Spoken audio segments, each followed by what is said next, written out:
Boa tarde, pessoal. Peguei vocês de surpresa. Não sei quem vai entrar aqui, tendo em vista que eu acabei de chegar e inventei moda aqui para vocês. Sei se alguém vai participar dessa aqui. Olá, Vanessa. Que bom. Pessoal, vocês estão chegando agora. Tudo bom, Igor? Boa tarde. E muito bom. Vocês então estão me vendo bem e me ouvindo bem pelo jeito. Vamos lá. Vou inventar uma moda aqui para vocês, vamos ver o que vai virar esse negócio. A minha ideia é fazer agora, toda sexta-feira, neste horário das 14 horas, uma série de lives que eu estou chamando de diálogos antropológicos. Tá? Um beijo pro Ceará, Vanessa. Pode deixar. Espero que todo mundo aí esteja bem melhor. A proposta é o seguinte, pessoal.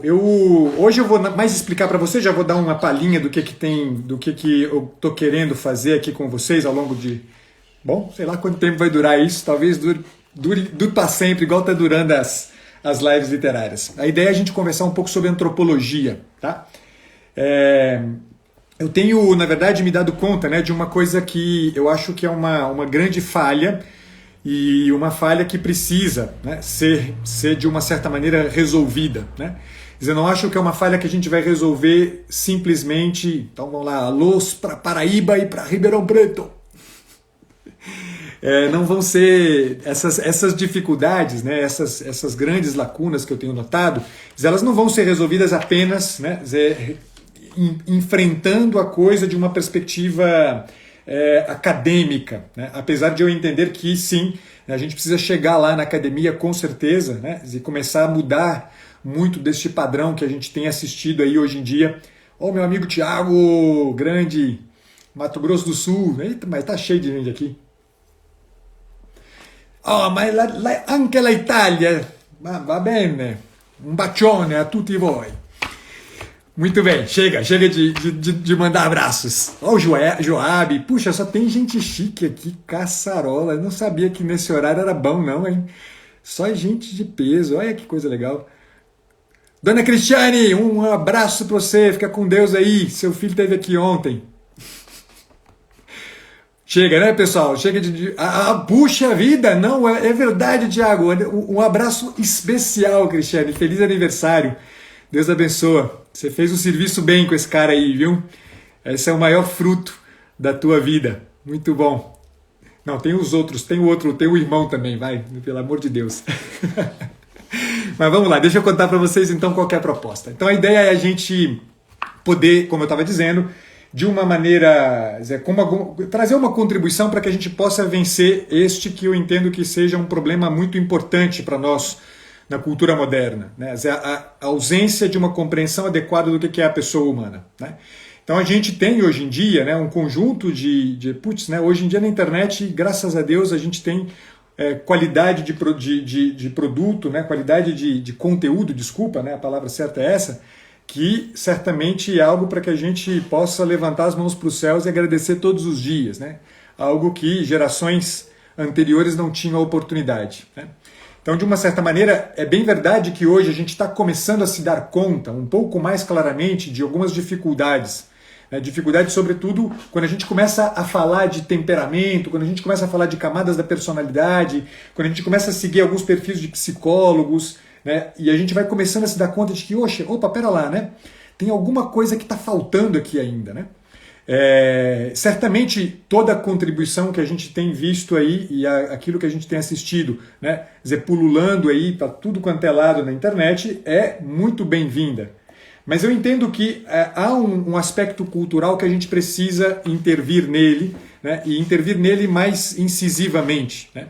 E eu entendo que, no fim das contas, a gente está falando justamente, né, de uma preocupação com a questão antropológica. Tá? Essa preocupação nasceu né, do meu trabalho aqui com vocês, já nesse tempo todo que eu estou com vocês, mas nasceu também da minha preocupação, né, na medida em que eu comecei a perceber aí o conjunto de demandas que tem surgido. Né? Tanto o pessoal que está esperando, né, a proposta para os estudantes, as propostas aí para os intrometidos, como também, né, os colegas psicólogos que têm procurado, né, mostrando aí um certo desamparo no que diz respeito justamente à compreensão, né, desses elementos mais básicos, mais fundamentais da própria atuação, né? E o que eu venho me dando conta? Né? Que a forma de enfrentar isso numa perspectiva cultural talvez seja, né, aquela contribuição que eu posso trazer aqui a mais para isso tudo que você já vem consumindo aí em termos de conteúdos muito bons que tem aí na internet.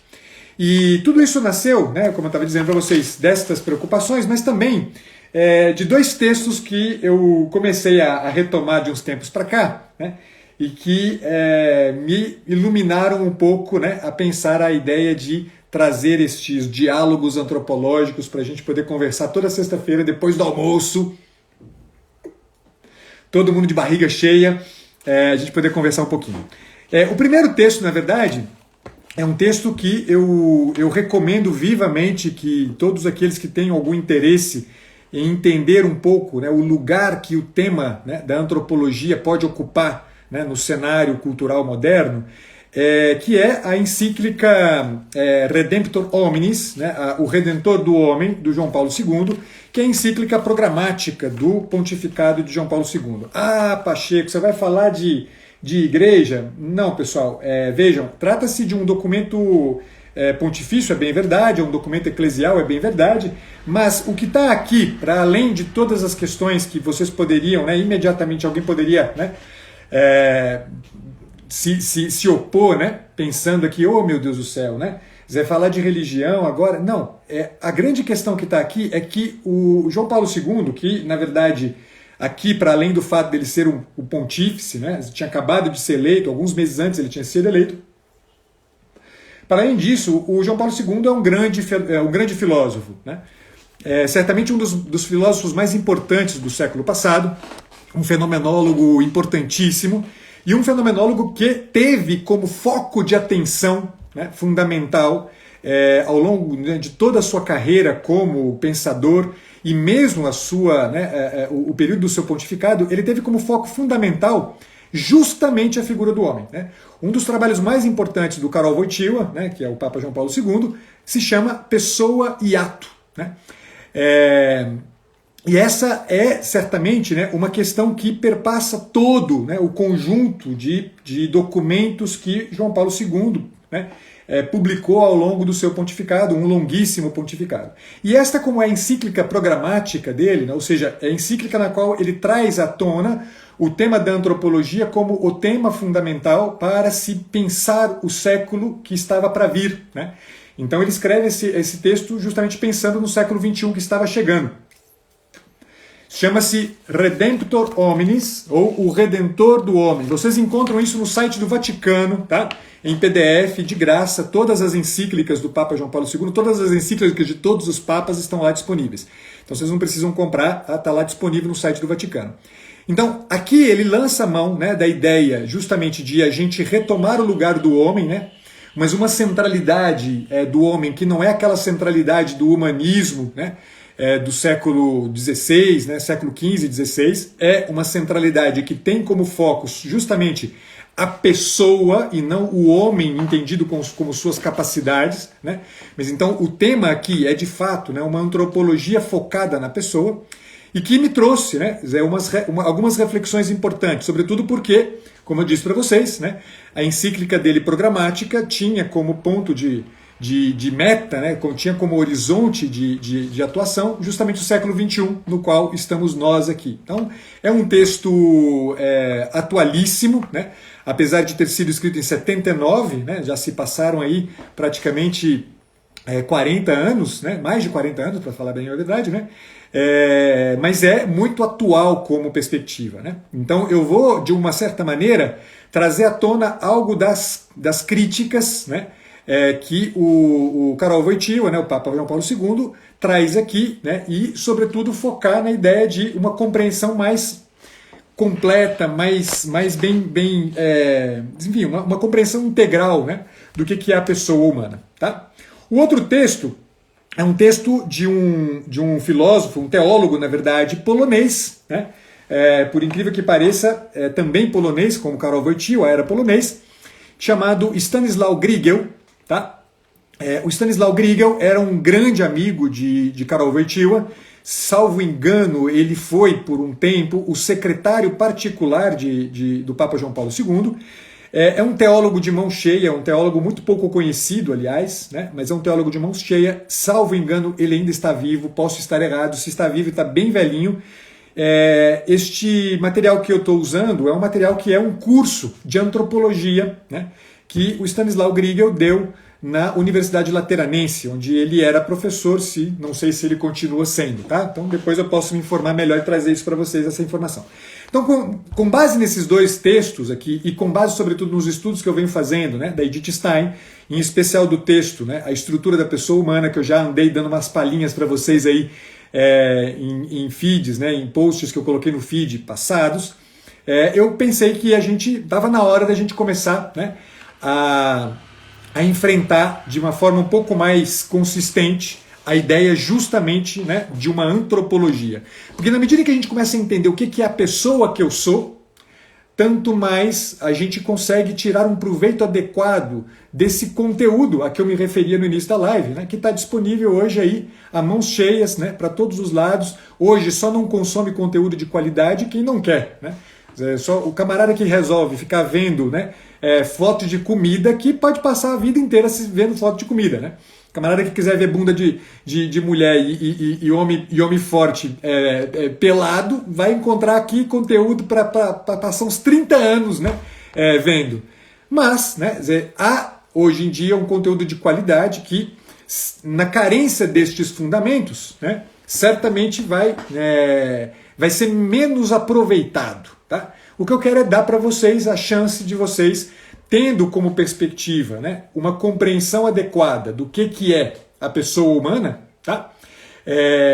E a pessoa humana que é você, a gente consegue aproveitar melhor, né, conteúdos como a questão do temperamento, né, das 12 camadas que tem se falado tanto, e eu acho que né, uma contribuição sem par na história, né, brasileira, até eu digo até culturalmente falando, né, e outras coisas mais que a gente vê por aí, né, de gente muito bacana que hoje tem entregado aí conteúdo de graça para vocês, enfim, né, que só merece a nossa gratidão, sem dúvida nenhuma, tá bom? Então a proposta é essa, eu não sei, né? A minha ideia é fazer isso aqui enquanto tiver conteúdo para falar para vocês, tá? Então eu vou ficar aqui falando para vocês ao longo dos anos, aí, espero que seja ao longo dos anos, como tem sido já, né, as lives literárias, continuar falando para vocês desse tema de antropologia, abordando aqui sempre, muito rapidamente, eu não vou tomar muito tempo de vocês, hoje talvez eu gaste um pouco mais mesmo, porque eu queria apresentar para vocês a proposta, vocês entenderem um pouco de onde nasceu isso aqui. Vou, né, já dar uma palhinha daquilo que eu gostaria, né, que vocês tivessem um pouco a ideia. E nós vamos fazendo uma coisa que vai estar ligada uma na outra, tá? Então a ideia é que a gente vá, de uma maneira sistemática, ir aprofundando algumas coisas. Eu vou estar orientado, sobretudo, como eu disse para vocês, não só pelo texto da Edith Stein, como pelo texto do Karol Wojtyła, né, e que não é só a encíclica programática, como também, né, vou estar aqui usando o próprio, né, Pessoa e Ato, né, Persona e Action, eu tenho aqui essa versão em espanhol. Vou usar também, como eu disse para vocês, da Edith Stein, deixa eu pegar aqui o livro, né, A Estrutura da Pessoa Humana, né, que essa é uma versão que eu tenho em italiano, e mais o texto, né, do Stanisław Grigel, que é esse curso que ele deu, né, de antropologia na Universidade Lateranense. Então, eu tenho na minha cabeça uma estrutura, né, de apresentação deste conteúdo com vocês. Né? Vou fazendo esse caminho devagarzinho, a gente vai de uma maneira bastante regular, né? E eu quero galgar passos em profundidade. Então não quero que a gente fique aqui no raso, não. E tem um outro autor, um quarto autor, que eu tenho falado dele recorrentemente para vocês, quem já me acompanha há um tempo já me ouviu falar várias vezes, que é o Luigi Giussani, que também eu vou, né, trazer aqui para vocês, tá? Se vocês percebem, né, o conjunto de autores que eu estou, né, usando, vocês vão ver que todos eles têm algo em comum, né? Todos os quatro são autores cristãos, né? Todos os quatro são, de fato, né, cristãos. E por que falar de uma antropologia numa perspectiva cristã? Pessoal, é uma coisa muito simples. Eu dizia, acho que foi ontem, né, ou anteontem, não me lembro mais, foi anteontem, na live que eu fiz com o Raimundo, tá? A gente precisa ter em mente sempre ideais altos, né? Então, sei lá, eu vou dar um exemplo, o exemplo que eu dei pro Raimundo, né? Se a gente quer, né, entender o que é vinho, a gente não pode tomar sangue de boi, a gente não pode tomar chalice, a gente tem que tomar Brunello de Montalcino. Se a gente quer comer presunto de qualidade, não dá para comer Seara, nem Perdigão, nem tampouco Sadia. A gente tem que comer Pata Negra. Se a gente quer fumar um cachimbo, um charuto direito, não dá para fumar, né, qualquer charutinho aí que vende no Mercadão. Você tem que fumar um Havana. Enfim, toda vez que a gente quer ter uma noção clara do que é uma determinada realidade, apontemos alto, né? Sim, o prosciutto di Parma é buonissimo anche. Mas, em se tratando da pessoa humana, é muito impressionante como a gente acaba, né, escorregando para dentro de perspectivas muito rebaixadas, né? Eu costumo brincar que a antropologia que a gente vê hoje em dia aí é muito mais parecida com uma zoologia do que com uma antropologia propriamente dita. A antropologia cristã, ela tem um fundamento, né, que é o fundamento que me interessa, que é justamente apontar para o modelo mais perfeito de todos. Qual é o modelo mais perfeito de todos? É o homem perfeito. O homem perfeito é o próprio Cristo. Então, a antropologia cristã, de alguma maneira, ajuda a gente a tocar este núcleo, né, de eternidade, esse núcleo estabilíssimo, né, que é aquilo que caracteriza a pessoa humana, entendida como imagem e semelhança. Então a ideia é a gente justamente perpassar um caminho e fazendo um caminho, né, dizer, que vai permitir a gente ter uma noção mais clara da pessoa humana.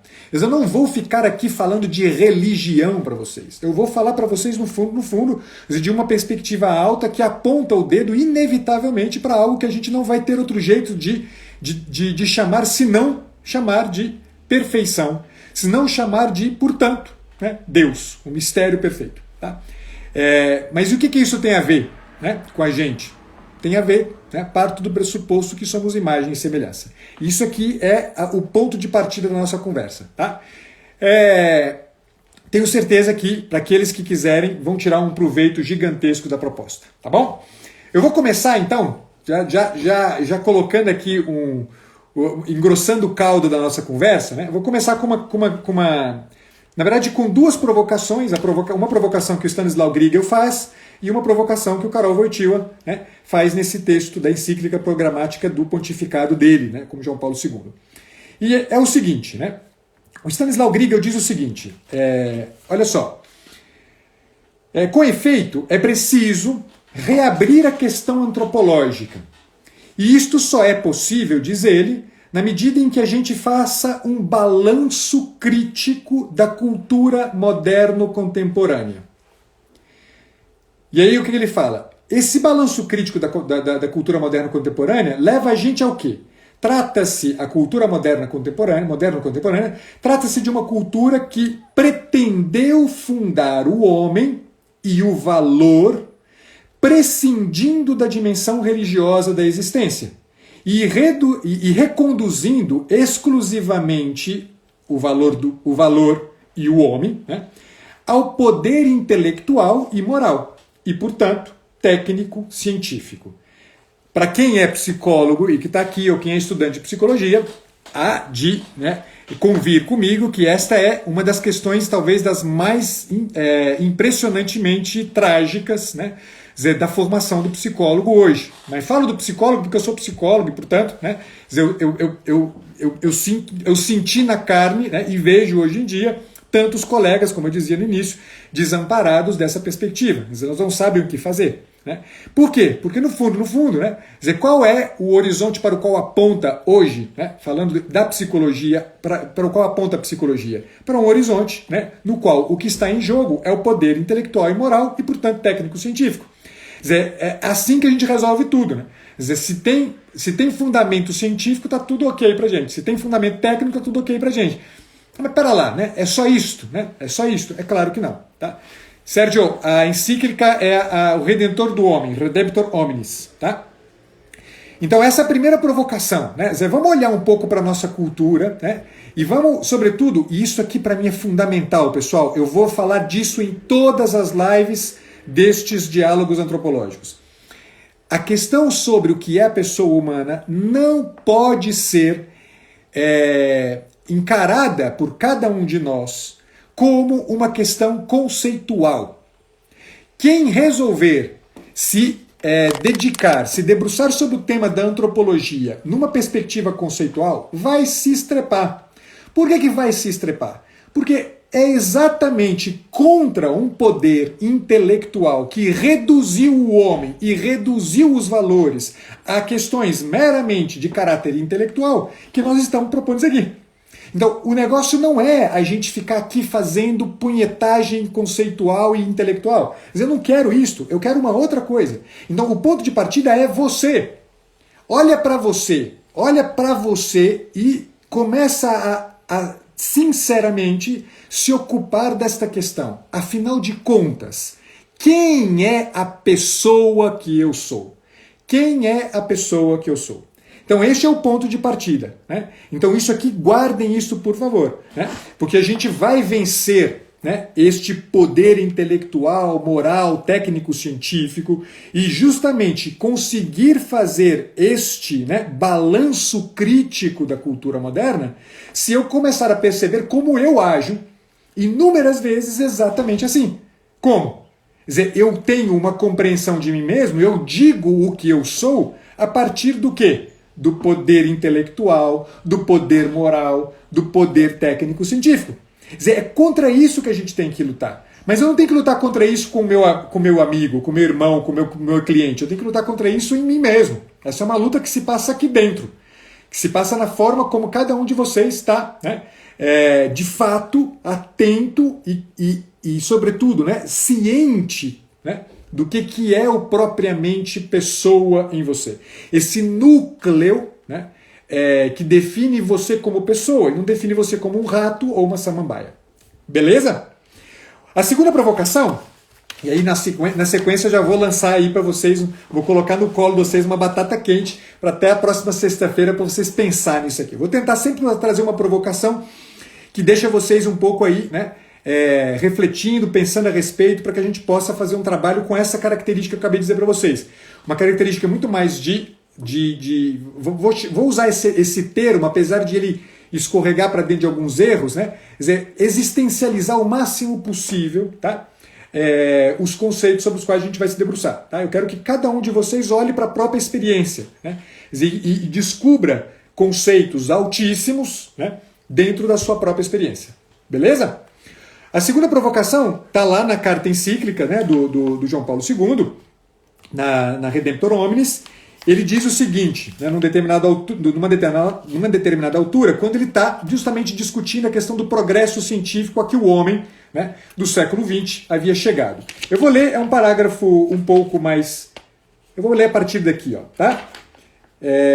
Vou ler a partir daqui porque aqui já tem um bocado de coisa importante e vocês vão entender, inclusive, toda a proposta, tá? E aí, na sequência, eu dou a palavra, eu encerro isso aqui com uma provocaçãozinha para vocês pensarem. Diz o seguinte, olha, não nos convencem, porventura, a nós homens do século XX, as palavras do apóstolo das gentes, pronunciadas com uma arrebatadora eloquência, acerca da criação inteira que geme e sofre as dores do parto até o presente, e espera ansiosamente a revelação dos filhos de Deus, acerca da criação que foi submetida à caducidade. O imenso progresso, nunca antes conhecido, que se verificou particularmente no decorrer do nosso século, no campo do domínio sobre o mundo por parte do homem, não revela acaso ele próprio e, além disso, em grau nunca antes conhecido, aquela multiforme submissão à caducidade? Basta lembrar aqui certos fenômenos, como, por exemplo, a ameaça da poluição do ambiente natural nos locais de rápida industrialização, ou então os conflitos armados que rebentam e se repetem continuamente, ou ainda as perspectivas de autodestruição mediante o uso de armas atômicas, das armas com hidrogênio e com os nêutrons e outros semelhantes, e a falta de respeito pela vida do não nascido. Lembremos que ele escreveu esse texto em 79. Estávamos aí no auge da Guerra Fria, né? Então este medo era um medo que estava presente de fato, né, na mentalidade. Quem aqui viveu a década de 70, a década de 80, né, se lembra muito bem disso, né? E olha como ele termina.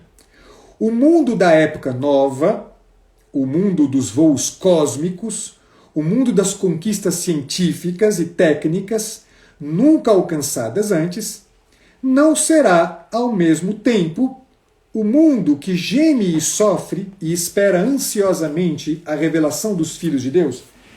Que raios isso nos quer dizer? E a proposta é esta. Povo, cada um dos que aqui está, efetivamente, como eu estou falando desde o primeiro instante dessa live, cada um dos que aqui está já deve ter se deparado com esta enorme dificuldade. A dificuldade de entender que, afinal de contas, né, de que servem essas técnicas todas que estão me sendo propostas. A gente muitas vezes faz um voo cego, né, na assunção para si de técnicas e de, né, as mais variadas, né, propostas para que a gente possa se desenvolver, né, crescer, formar uma personalidade forte. Maravilha, maravilha. Eu sinceramente acho isso fundamental. Mas certamente, aquilo que mais, né, interessa num momento como este é a gente perceber como também eu estou gemendo em dores de parto, esperando ansiosamente a revelação dos filhos de Deus. O que é a revelação dos filhos de Deus? Pessoal, eu também estou esperando ansiosamente que se revele para mim. E não se revele apenas, insisto, conceitualmente. E não se revele por força de algum tipo de guru, mas se revele a partir do encontro concreto com pessoas que ajudam-me a entender até o fundo o que é a pessoa que eu sou. Os filhos de Deus, a que se refere, né, São Paulo na carta, né, o apóstolo das gentes, né, os filhos de Deus são nada mais, nada menos do que os homens e mulheres deste mundo que, conscientes de uma antropologia que é alta o suficiente para nos colocar de verdade, né, ao lado da ideia segundo a qual a pessoa humana foi criada à imagem e semelhança, que é aquilo que a gente espera. Mas eu espero encontrar gente assim. Por que a gente está tão sedento assim? A gente está tão sedento assim porque a gente está gemendo as dores de parto, esperando ansiosamente a revelação de uma presença, a revelação de uma personalidade forte. E isto aqui é tarefa para todo mundo. Isso não é tarefa para um fulano, um beltrano, um ciclano. Isso é tarefa para todo mundo, pessoal. Não dá para a gente continuar colocando só, né, nas mãos de alguns, né, elevados o trabalho que é o trabalho meu e seu, né, o trabalho de cada um de nós. Cada um de nós precisa ser aquele que revela o que é a integridade da pessoa humana. E aí sim faz todo sentido o trabalho sobre o desenvolvimento da personalidade. Aí sim faz todo sentido em assumir para si certas técnicas e certas perspectivas de formação. Mas até que eu tenha noção clara do que é a pessoa que eu sou, este é um trabalho que, no fim, quer dizer, ele pode te levar a uma grande frustração. Ele pode te levar a uma grande frustração. É claro, e eu tenho muita certeza disso, tá? É claro que o que eu mais, né, qual que é a grande expectativa de tudo isso aqui? É que a gente possa criar um padrão, não, a palavra certa é essa, a gente possa formar a nossa pessoa de uma maneira tal que a gente altere o tecido social. A sede que temos hoje é uma sede que ela não deveria existir como se não houvesse a revelação dos filhos de Deus. Pessoal, mas só que isso está tão esparso, isso está tão disperso, né? A palavra certa está tão disperso que a gente não sabe para onde vai, né? E a gente tem necessidade, na verdade, de um encontro pessoal com uma presença, com emuná, como diz a Carol, né? A gente tem a necessidade de um encontro pessoal, né, com emuná. Eu não posso ficar mais, né, colocando nas mãos dos outros a responsabilidade por ser emuná. Eu preciso começar a me tornar assim. Eu preciso começar a me tornar assim. Essa aqui é a grande tarefa dessa proposta. Isso aqui que eu quero fazer com vocês. Tudo bem, povo? Então, é uma proposta simples, as nossas lives aqui vão ser curtas mesmo. Eu vou trazer um conteúdo denso, é verdade que vai ser denso, e por isso eu não quero me estender longamente, porque eu conheço, né, a minha pessoa, eu sei o quanto, né, eu posso, na medida em que eu me estendo, né, eu posso trazer um conteúdo muito maior do que aquele que permite a vocês, pessoalmente, fazer um trabalho, né, de avaliação, tá? De reconhecimento, né, de juízo sobre a própria experiência. Então eu sei disso. Então eu vou fazer uma coisa em pílulas curtinhas, né, e vou deixar sempre uma tarefa para vocês. Tá? Sempre uma tarefa que vai ajudar a gente a poder avançar passo a passo nessa compreensão da pessoa que eu sou. Beleza? Então a provocação de hoje, eu falei do Grieg, eu falei do Wojtyła, agora eu vou falar da Edith Stein para vocês. Tá? Olha só, pessoal, a Edith Stein, no livrinho dela, né, A Estrutura da Pessoa Humana, e na verdade acho que até num outro livro, acho que não é nesse não, mentira, não é na Estrutura da Pessoa Humana não, é num outro livro dela, num livro que ela, num texto no qual ela faz ela propõe, né, uma reflexão para pedagogas, tá? E nesse texto, né, que é na verdade a transcrição de uma aula que ela deu, ela faz a seguinte provocação: olha, a gente precisa, né, para entender, né, encontrar uma resposta acerca do que é a pessoa humana, a gente precisa ter um ponto de partida fundamental. Esse ponto de partida é o que eu quero propor para vocês. Diz ela o seguinte: olha, eu não saberei responder o que é a pessoa humana apenas por me debruçar, né, intelectualmente. E não quero dizer com isso que não deva haver um debruçar-se intelectual, por favor, tá? Não quero dizer com isso. É preciso um debruçar-se intelectual, não é à toa que eu faço o trabalho que eu estou fazendo, eu estou me debruçando intelectualmente sobre essa porra, não é à toa. Mas o que eu quero dizer é que ela está chamando a atenção, né, para o fato que eu não vou entender o que é a pessoa humana, né, percorrendo livros e mais livros acerca do que é a pessoa humana. Mesmo porque, né, estes livros eles vão, sim, desenhar um mapa talvez até muito interessante do que é a pessoa humana. Mas só que este mapa, ele é só um mapa. É preciso, para chegar a entender o que é a pessoa humana, mais do que ter um mapa nas mãos, enfrentar o terreno mesmo. E enfrentar o terreno mesmo significa colocar o pé no chão, né, subir morro, descer morro, pisar na lama, atravessar rio. É isso que nós estamos falando. Então, qual é a provocação dela? Se você quer entender o que é a pessoa humana, o ponto de partida deve ser colocar-se do modo mais vivo possível naquela circunstância em que você experimenta em você e nos outros com quem você se encontra a experiência humana. Ou seja, povo, vamos lá. Então, e essa é a provocação que eu vou deixar para vocês para ficar uma semana com ela aí na cabeça. Eu quero, né, a proposta é essa. Vamos fazer o seguinte, né? Quer dizer, de hoje até a próxima sexta-feira, às 2 horas, a gente vai se encontrar de novo aqui. Eu vou pedir para vocês, né, que ao longo dos dias, na medida do possível, vocês parem, né, um instante que seja, né, no início do dia, no meio do dia, seja lá, né, ou mais vezes durante o dia, vocês parem diante, né, quer dizer, desta provocação. Eu preciso me colocar do modo mais vivo possível naquela circunstância em que eu experimento em mim, vamos pensar assim, o que é propriamente humano em mim. Experimento no outro aquilo que é o mais propriamente humano no outro, a pessoa. Eu vou dar um exemplo que eu costumava dar para os meus alunos, e aí vocês vão entender rapidinho o tipo de trabalho que eu quero, né, que vocês façam. Eu morei em São Paulo, né? Morei quase 20 anos em São Paulo, 17 anos em São Paulo, e São Paulo é aquela coisa, né, que, né, todo mundo talvez que não conheça São Paulo pessoalmente, né, já sabe o ritmo que é a vida em São Paulo, né?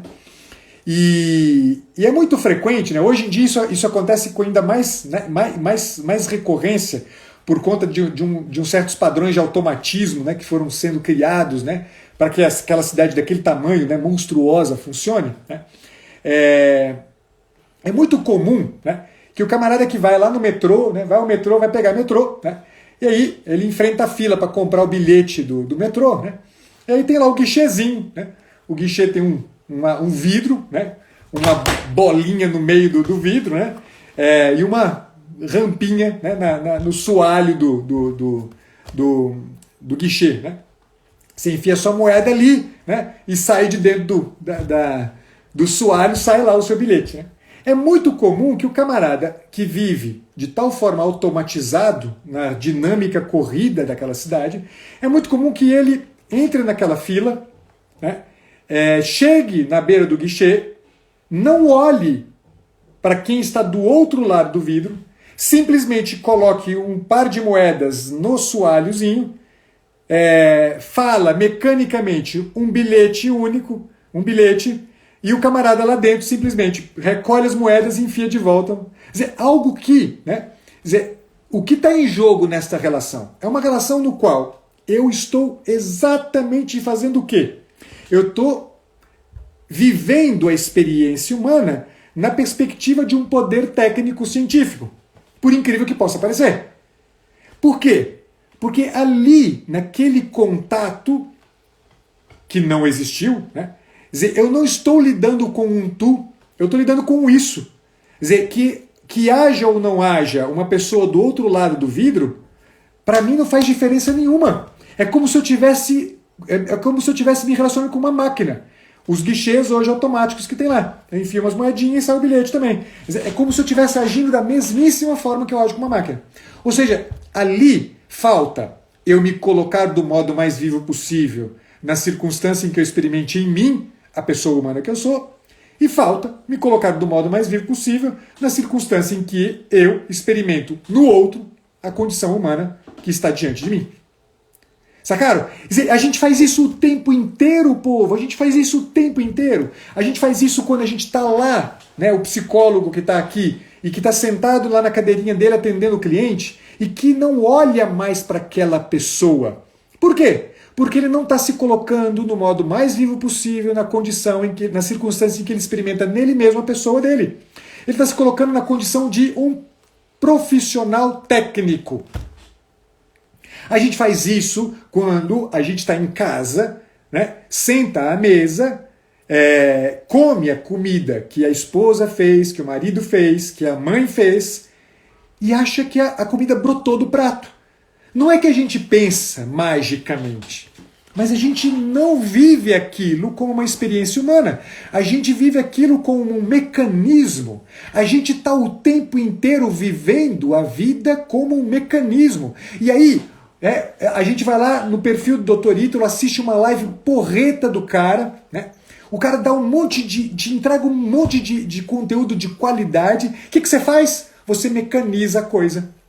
Aí você vai lá e assiste, né, uma live do Luiz Henrique, do Kik, né? Ele fala de coisas altíssimas, elevadíssimas, você fica assim, babando na coisa que o cara tá falando, e aí desliga a live, o que você faz? Você vai lá e mecaniza tudo. E assim a gente vai fazendo para tudo. Tem conteúdo de qualidade enorme, profundíssima sendo entregue para vocês, mas porque vocês não se colocam do modo mais vivo possível, naquela circunstância em que vocês experimentam em vocês a existência e a condição humana que há em vocês, vocês perdem o melhor. Vocês perdem o melhor. E assim a gente vai vivendo. E assim a gente vai vivendo. E assim a gente vai vivendo. E aí, povo, não adianta. Não adianta eu fazer 1.250 lives. Não adianta eu assinar 356 cursos diferentes. Não adianta eu passar noites a fio ouvindo. Se eu não faço o movimento que é o único movimento que vai tornar possível o proveito adequado dessa coisa altíssima que está sendo entregue para vocês. De uma qualidade que nunca se viu na história brasileira ser entregue assim, com tanta recorrência como tem sido entregue. Por quê? Porque você não sabe quem é você, cacete. Você não sabe quem é você. Você acha que tudo que você é nada mais, nada menos do que um conjunto de mecanismos de ação, né, automatizados. Você é só nada mais, nada menos do que alguém ativista que está fazendo. E você não chega a lugar nenhum. E aí termina alguns dias, você está frustradíssimo. Não consigo. Né, não dá certo. Isso não é pra mim. E aí, pessoal, o que vai acontecer? Você volta pra estaca zero. Então, a provocação minha é esta. Eu quero, tô propondo para vocês aqui, eu quero que de hoje até sexta-feira que vem, vocês façam o mais possível este trabalho. É um trabalho que eu quero chamar vocês, nada mais, nada menos, do que a uma consciência nova. Qual consciência? É a consciência de perceber em vocês mesmos mais do que capacidades de ação, mais do que conjuntos de habilidades, mais do que tarefas e atividades cotidianas para fazer. Eu quero que vocês comecem a se perceber nessas circunstâncias. O que vai acontecer? Quem começar a fazer isto? Alguns movimentos vocês vão perceber no coração de vocês. O primeiro tem que ver com isso que a Morena falou e agora, né? Vocês vão descobrir um cansaço, vocês vão descobrir um vazio, vocês vão descobrir uma certa tristeza, algo que a gente poderia chamar assim, né, de uma certa tristeza. Vocês vão descobrir um vazio, que a gente poderia chamar mais de vazio existencial, né, que é aquilo que o Viktor Frankl chama justamente de neurose dominical. Né? A neurose dominical nada mais é do que o resultado disso. Né? Eu não tenho mais o ativismo, e aí eu me vejo o quê? Lançado na existência. E me vejo lançado na existência com a nítida sensação de que, como eu não estou trabalhando, eu sou um inútil. Esse vazio e esse cansaço é uma das primeiras coisas que vocês vão perceber. Mas logo em seguida, vocês vão começar a perceber uma outra coisa. Esse vazio, esse cansaço, essa tristeza, parece esconder por trás dele um grito. É esse grito que eu quero que vocês comecem a escutar. Eu quero que vocês comecem a escutar o grito da pessoa de vocês, que está sob escombros. Os escombros do poder técnico-científico, os escombros de uma intelectualidade vazia, os escombros de um moralismo, de uma moralidade que virou moralismo, que virou politicamente correto. Quer dizer, eu quero que vocês percebam esse grito escondido aí por trás. Ok? Eu preciso que vocês toquem esse negócio. Vai doer, vai ser foda, mas a ideia é esta. Eu quero começar a promover em vocês uma mudança que, segundo eu penso, precisa ter um impacto, tendo um impacto na pessoa de vocês, tem um impacto no tecido social mais amplo.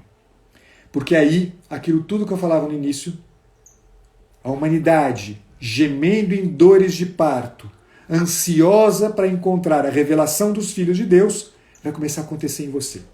Aí você um belo dia vai lá no guichê do metrô e, ciente disso, você, antes de enfiar suas moedinhas no soalho, você vai olhar nos olhos do vendedor e vai dizer: bom dia, meu amigo.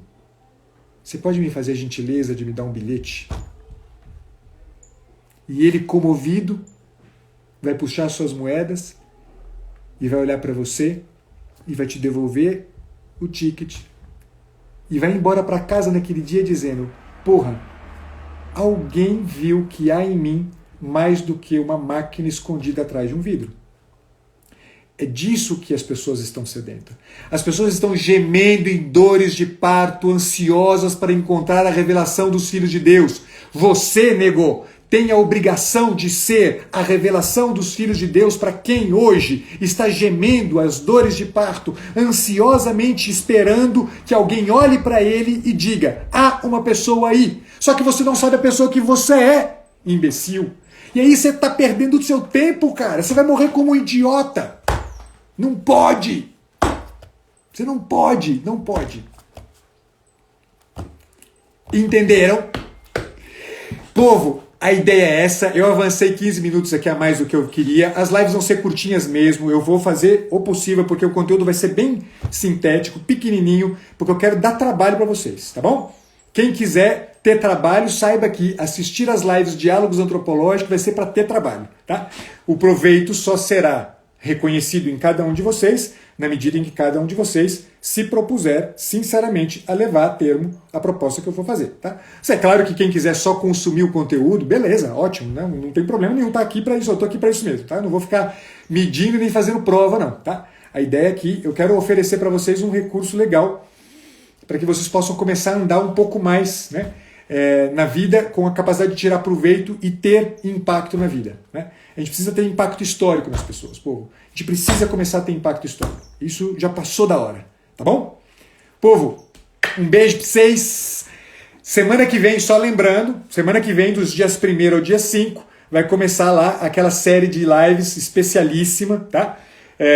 Sobre a plenitude do ser. A ideia é a gente começar a preparar o terreno para vocês saberem aí o que está vindo de novidade para vocês. Tem uma coisa muito bacana que estou pensando aqui, estou gestando de um jeito muito legal para poder dar conta de vocês aí, de responder às necessidades de vocês, tá bom? Fiquem com Deus, povo. Bom fim de semana para vocês. A gente se vê na segunda-feira com o início da semana. Não vai ter live literária na segunda-feira, por óbvio, tá? Mas na sexta-feira, 2 horas da tarde, encontro marcado aqui, certo? Com live ou sem live no final do dia. Na verdade não, segunda-feira, mentira. Do dia 1º ao dia 5. Segunda-feira não é dia 1º, segunda-feira é dia 31.